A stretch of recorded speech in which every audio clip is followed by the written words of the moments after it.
Milkman, Mr. Milktastic, coming back at you with another episode splashing in the fishbowl. I just backed up on the door and I was wondering why my trailer was not moving because I had closed my curtain because it was so hot outside, right? And then I looked and seen the fucking workers over here fucking politicking and just not doing shit. These niggas. Guess they on their break, but it's early in the morning, which means they just got to work. So how's you on the break? Cause it come load this up so I can smack it. Anyways, we started with increase your financial IQ today because yesterday I just read the Bible. I just needed to get some of that good word in me. Say a verse a day keeps the devil away. So we're going to keep dropping a verse a day. We're going to keep the devil and demons away. We're going to increase our knowledge on God, our wisdom on how you want us living. We're going to increase our financial IQ. That's what I'm out to do. Become a better version of me while you become a better version of you. Nobody's perfect, baby. Nobody's perfect, baby.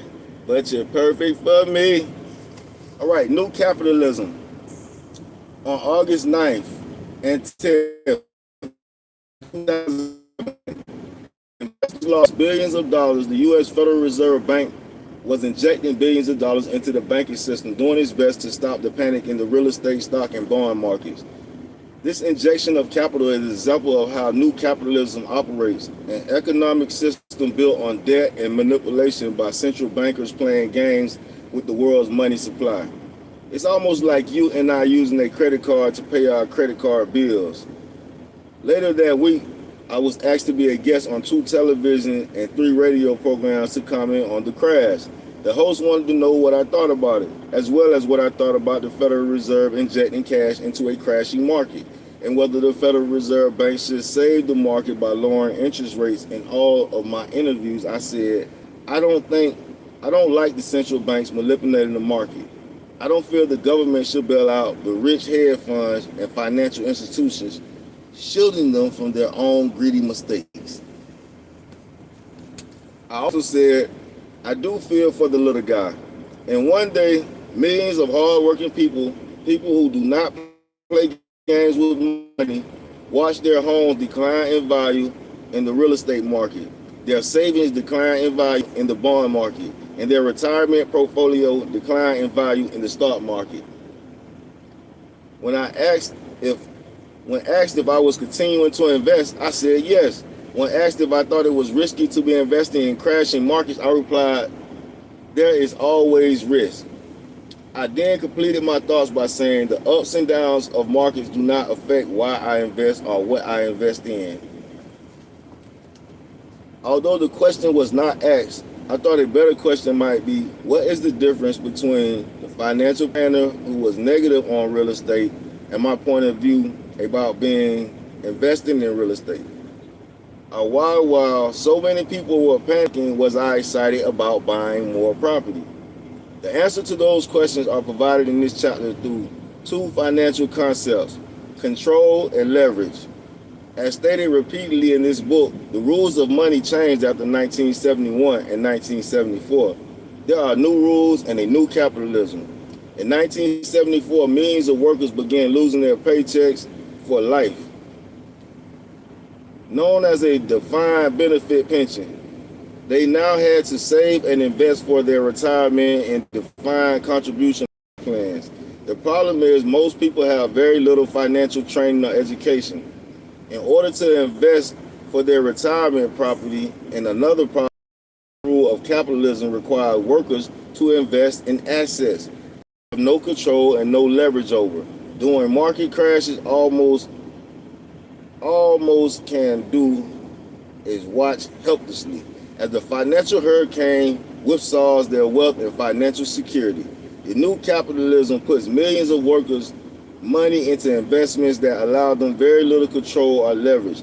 Because I have control over my investments, in this example, a 300-unit apartment house, I am not as affected by the market crash because I have control. I am confident about using a lot more leverage. Due to control and leverage, I can achieve greater wealth in less time with very little risk and minimize the effect of booms and busts of markets on my investment. Now that was very key right there. If you ain't get it, I hope you go back and grab it. I'm saying, if you ain't get it, hope you go back and grab it. It sound like we rocking. We got that light. Satchel's being loaded up right now. And on this word, we are in Samuel 1, chapter 3. And remember, Eli and his sons, well, Eli's sons was tripping in the church, but they don't really know the Lord, so they tripping. They tripping hardcore. 1 Samuel chapter 3, the prophetic call to Samuel. Now the boy Samuel was ministering to the Lord before Eli, and the word of the Lord was rare in those days. Visions were infrequent. It happened at that time as Eli was laying down in his place. Now his eyes had begun to grow dim, and he could not see well. And the lamp of God where the ark of God was. That the Lord called Samuel, and he said, "Here I am." Then he ran to Eli and said, "Here I am, for you called me." But he said, "I did not call. Lie down again." So he went and lay down again. The Lord called yet again, "Samuel."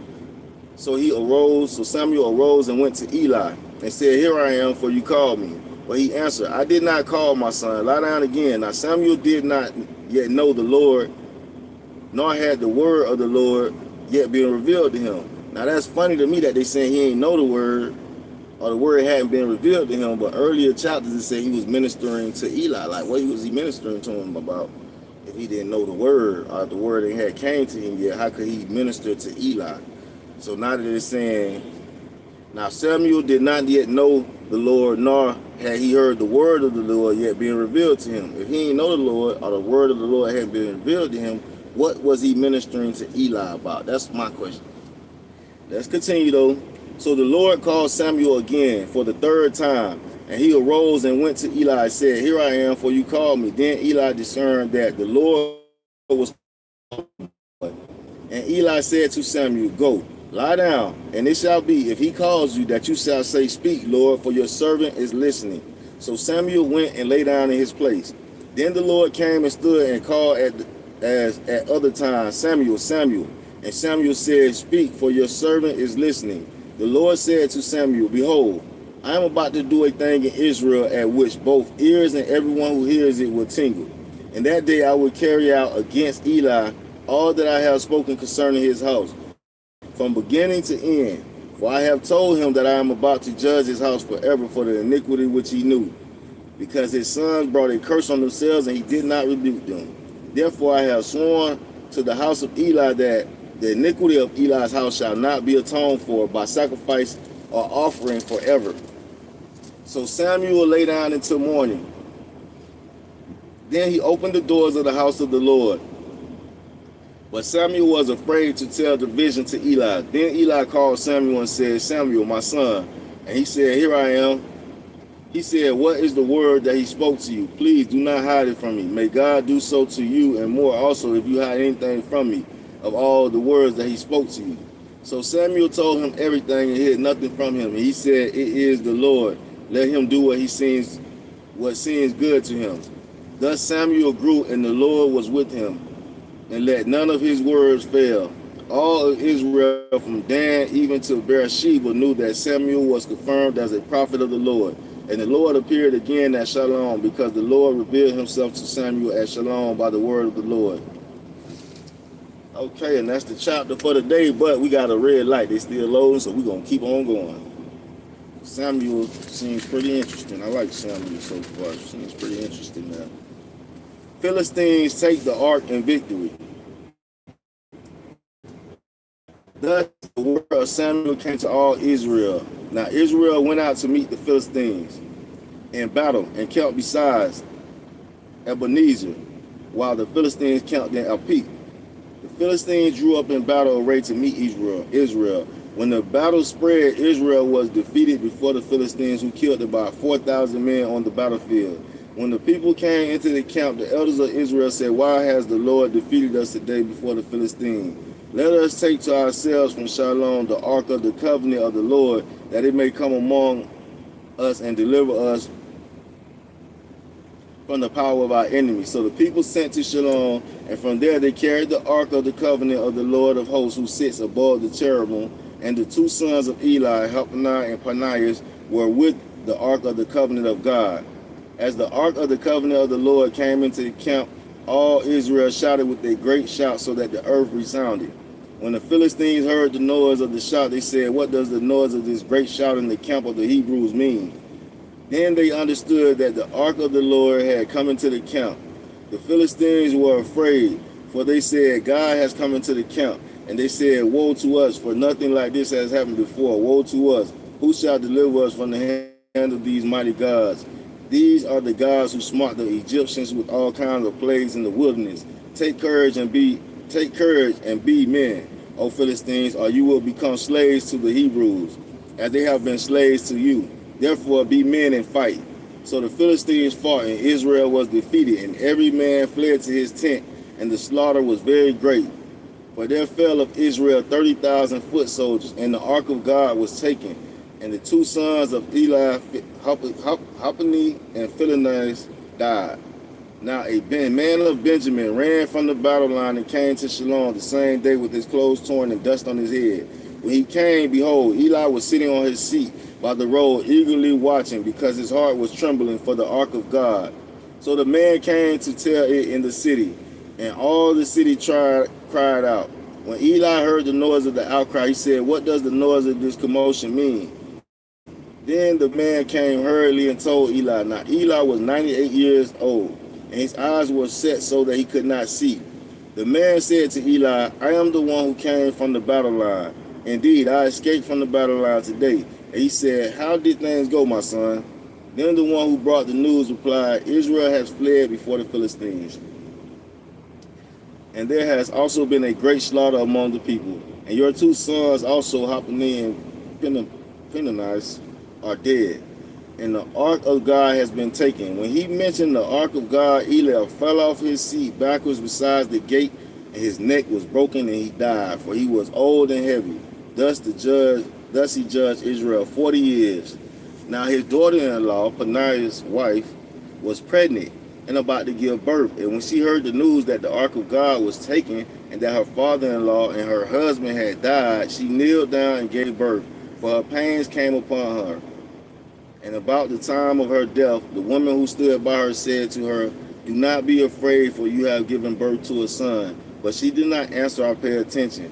And she called the boy Ishbak, saying, "The glory has departed from Israel, because the ark of God was taken, and because her father-in-law and her husband." She said, "The glory has departed from Israel, for the ark of God was taken." Okay, so we on chapter 6 now. That's getting good. That's getting good and juicy. They done took the ark of God. See, when you be doing the wrong stuff, God will let your enemies get power over you, because you know it ain't nowhere they're supposed to even touch the ark of God. But because Israel's acting goofy, God let their enemies get power over them. So we got to stay prayed up and stay on the right track, because we don't want God to let our enemies to get power over us. But in closing today, I want to say,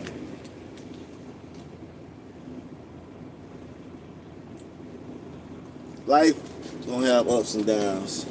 Right now, things are sideways, but we're gonna stay prayed up, and we're gonna stay moving forward, and we're gonna stay on track. But this is my song. It's called "Secure the Bag." If you don't never add none of my music to your playlist yet, what are you doing? Add the music to your playlist. Check this song out. It's called "Secure the Bag." What we all should be doing out here, securing the bag.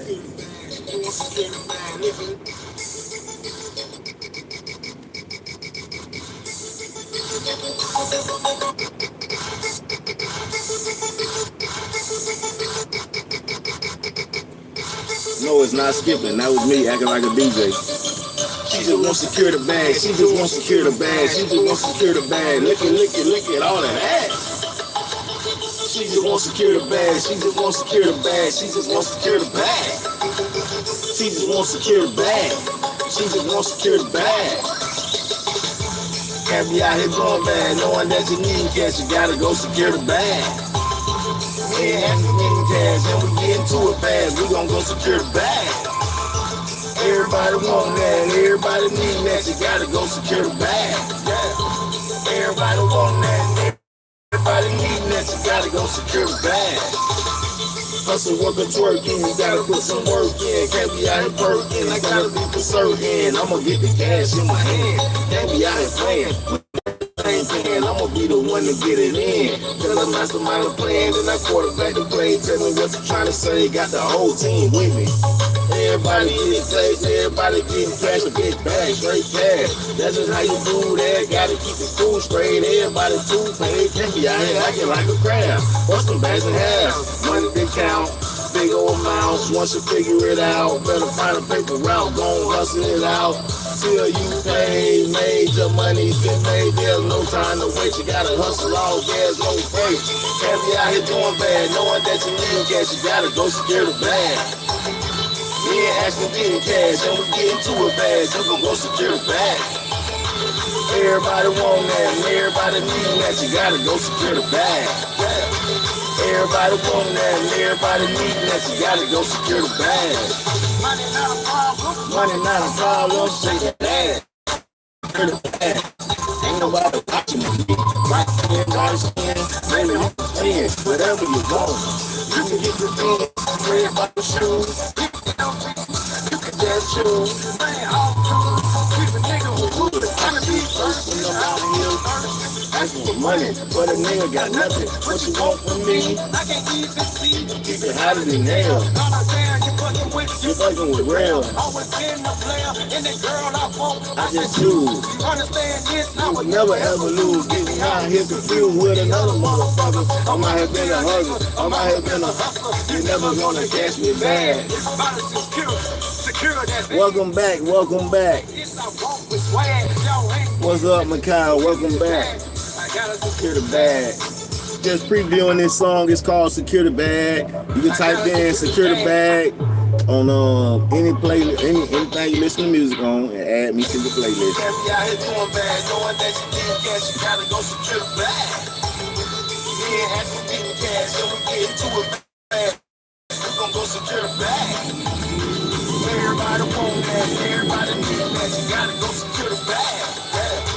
Everybody want that, everybody need that, you gotta go secure the bag. Can't be out here doing bad, knowing that you need cash, you gotta go secure the bag. We ain't getting cash, and we get into it fast, we gon' go secure the bag. Everybody want that, and everybody needing that, you gotta go secure the bag. Yeah. Everybody want that, and everybody needing that, you gotta go secure the bag. And that's a fact, Jack. You gotta go secure that bag yourself. It's a blessing of God send you some help. But depend on nobody and do it yourself. In Jesus' name, peace of mind, peace of soul, peace of spirit, comfort of God. Yes.